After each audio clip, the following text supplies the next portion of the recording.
শারদীয় দুর্গোৎসবের আজ শেষ দিন বিজয়া দশমী। সকাল থেকে মন্দির ও পূজা মণ্ডপগুলোই চলছে দশমীর বিহিত পূজা। আমরা এবার ঢাকার বাইরের পরিস্থিতি জানবো। ঢাকার বাইরে থেকে যোগ দিচ্ছেন গাজীপুর এবং চট্টগ্রাম থেকে। আমরা শুরুতে যাব গাজীপুরে, সেখানে আছেন সহকর্মী আবুল হাসান। আবুল, কি পরিস্থিতি দেখছেন গাজীপুরে এই মুহূর্তে? ভক্ত অনুরাগীদের উপস্থিতি কেমন মণ্ডপে মণ্ডপে? বান্ডেল থাকলে প্রতি সেনমানিতে টাকা বাঁচবে। বিকাশ সেনমানি বান্ডেল কিনে জিতুন প্রতি লেনদেনে। দেখুন, আমি একটি মণ্ডপে আছি কড্ডা এলাকায়, এবং সেই এলাকায় আমরা যেটি পুরোহিতদের সঙ্গে কথা বলেছি, এখন দর্পণ বিসর্জন এবং বিহিত পূজা অনুষ্ঠিত হচ্ছে, এবং সেই পুজোয় কিন্তু যারা নারী ভক্ত রয়েছেন তারা এসেছেন এবং পূজারী আছেন এখানে।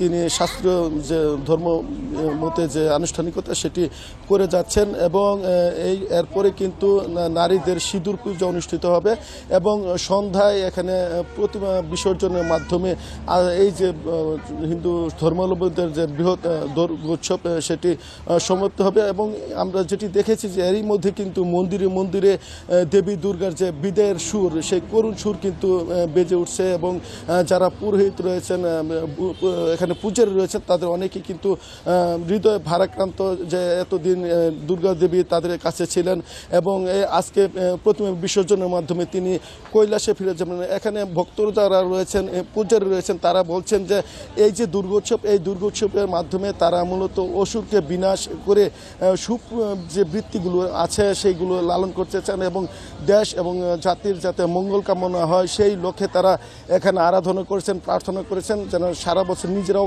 ভালো থাকেন, দেশও ভালো থাকে, সেই আরাধনা তারা করেছেন। এবং আপনাকে বলে রাখি যে এবার গাজীপুরে মহানগরীতে 121টি মণ্ডপ সহ সারা জেলায় 460টি মণ্ডপে কিন্তু পূজা অনুষ্ঠিত হয়েছে, এবং সন্ধ্যার দিকে বেশিরভাগ মন্দিরে কিন্তু মণ্ডপে এই আবুল হাসান, আপনি আমাদের সাথেই থাকুন। আমরা এবার চট্টগ্রামে যাব, সেখানে আছেন সহকর্মী আব্দুল্লাহ রাকিব।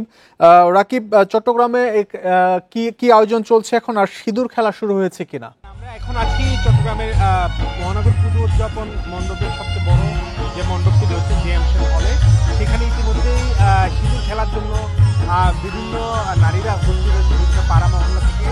তারা ইতিমধ্যে প্রস্তুতি নিয়েছেন, হাতে সিঁদুর এবং বিভিন্ন আবির নিয়ে এসেছেন, এবং তারা প্রস্তুত আসলে মায়ের চরণ থেকে সিঁদুর নিয়ে সেটি নিজেরাই সিঁদুর খেলায় মেতে উঠবেন। মূলত এই সিঁদুর খেলাটির মাধ্যমে তারা একে অপরকে কপালে এবং চিবুকে যে সিঁদুর লাগিয়ে থাকেন, এবং সেই তার মধ্য দিয়ে তারা স্বামীর মঙ্গল কামনা করেন, এবং যেহেতু মা স্বামীর কাছে ফিরে যাবেন সেই 1 বছরের জন্য, এবং তার সেই চরণ থেকে যে সিঁদুর নিয়ে সেটি সারা বছর সংরক্ষণ করেন তারা, এবং সেই সংরক্ষণের মধ্য দিয়ে এবং মায়ের স্বামীর মঙ্গল কামনা করেন, এবং বলেন যে দাম্পত্য জীবন যাতে তাদের সুখী হয়, মায়ের মঙ্গলে যাতে সেটি আসলে সারা বছর প্রতি তারা সেই মায়ের আশীর্বাদের মধ্যেই থাকেন, সেটি আসলে তারা জানিয়েছেন আমাদেরকে। এবং এই সিঁদুর খেলাটি আসলে সবাই উপভোগ করেন। আমরা জানি যে নারী শিশু সহ সবাই এসেছেন, যদিও এটি বিবাহিত নারীরা এটিতে অংশ নিয়ে থাকেন, তবে অন্যরাও এটিতে অংশ নেন যারা বিবাহিত নয়, তারা আবির খেলায় মেতে ওঠেন। ফলশ্রুতিতে